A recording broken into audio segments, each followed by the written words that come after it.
In this video, you'll learn how to use the AI assistant in the design and document scenario to generate a process from scratch, just by describing it in a natural language.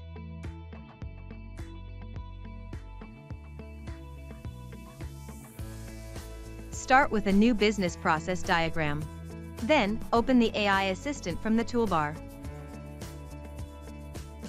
In the Tell Me About the Process box, describe what should happen.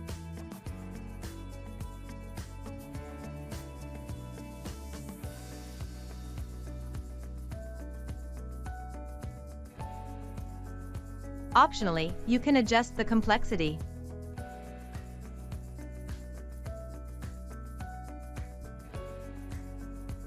And add roles and descriptions to each step.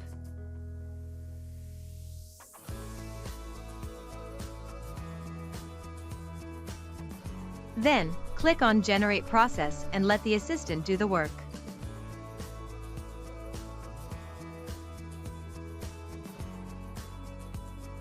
After a short time, the model appears.